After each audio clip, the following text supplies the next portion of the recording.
All right, let's talk about a force that, believe it or not, shapes your decisions every single day. Most of the time, you probably don't even notice it. We're diving into the fascinating world of social proof manipulation. So, picture this. You see a huge crowd of people all doing the same thing. What's that first thought that pops into your head? Is it that little voice going, well, if they're all doing it, it must be right, right? But is it? Really? You know that feeling? It's not just you. It's not some weird personal quirk. Nope. It's a deeply wired human instinct. Let's just call it what it is. We're wired to follow the crowd. I mean, we've all been there, right? You're at a food court or something, and there are two places to eat. One has this massive line snaking around the corner, and the other one, totally empty. Come on, which one do you go for? Almost all of us will jump in that long line, because our gut just tells us, hey, that crowd must know something I don't. That line is more than just a line. It's a huge, flashing sign. And this exact same instinct, it plays out all the time in our digital lives. Think about it. When you're shopping online, what looks better? A product with like thousands of glowing 5-star reviews? Or one with maybe 10? It's a no-brainer, right? That product with all the reviews just feels safer, more like a sure thing. It's like that digital crowd is giving you the thumbs up, making the decision super easy for you. Okay, so what is actually going on inside our heads when this happens? Well, it's not random at all. It's actually a super well-known mental shortcut our brains love to take. The official name for it is social proof. And here's the deal. Whenever we're not sure what to do, our default setting is to just look at what everyone else is doing and assume, yep, that must be the right move. It is literally our brain's favorite shortcut for playing it safe. And the crazy part is, for pretty much all of human history, this wasn't a bug in our system, it was a feature, a really important one. Think of it as a survival app that came pre-installed. It's what helped our ancestors figure out which berries were safe to eat, which animals to run away from. Basically, it let us make quick decisions without having to learn every single thing the hard and sometimes deadly way.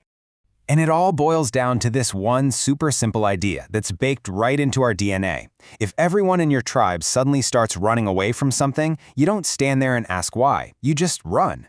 The logic is crystal clear. There is safety in numbers. So for thousands and thousands of years, this mental shortcut worked great. It kept us safe. But in the world we live in now, the digital world, something is fundamentally different. That trusted instinct, it's become a vulnerability. It's a target. Yeah, that whole safety in numbers thing, well, it's not exactly a guarantee anymore. See, what used to be a reliable signal from a real group of people can now be completely faked. And that's the scary part. Our natural instinct to trust the crowd is being hijacked, on purpose, to manipulate everything from what you buy online to what you believe about the world, even how you vote. So the big question is, how are they actually doing this? Well, it turns out there are a few go-to methods in the modern manipulator's playbook. It really boils down to three main tactics. You've got fake reviews, you've got bots and automated followers, and then you have this whole everyone is talking about it illusion. Let's break each one down. Okay, first up, fake reviews. This one is probably the most straightforward way to mess with our decisions. There are literally services out there that will just flood a product with perfect 5-star reviews to make it look like the hottest thing ever. And it works the other way, too. They can review bomb a competitor with tons of 1-star ratings to make you think it's terrible. So that crowd you thought you were following? Poof! It might just be an illusion. Then we've got bots and fake followers. You've seen this, right? Some account on social media has like 1 million followers, but when you look at their posts, they have 3 likes and 1 comment. Or a video has a crazy high view count just minutes after it's posted. Yeah, those numbers are for sale. It's all just automated accounts pumping up the stats to create this fake sense of popularity, tricking our brains into thinking, wow, this must be important. And last but not least, there's the sneakier tactic of making it feel like everyone is talking about this. This is when a whole network of bots or coordinated accounts all start pushing the same hashtag or topic at the same time. All of a sudden, it looks like something has gone viral. It creates this massive sense of urgency, that FOMO, the fear of missing out. And it makes you feel like you have to get in on it just to be part of the conversation. Okay, so we've looked at the instinct, and we've seen how it's being hacked. So what's the point of all this? What are we supposed to do with this information? How does it change how we look at the world online?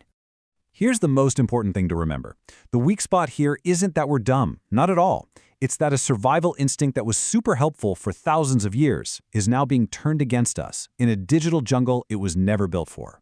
Those numbers you see online, they're not always people. Now, the takeaway here is not to get super cynical and just distrust everything you see. That's not helpful. The goal is just awareness. It's about developing a bit of healthy skepticism. It's about adding just one little step to your thinking, where you just pause for a second and you ask, wait, is this crowd real?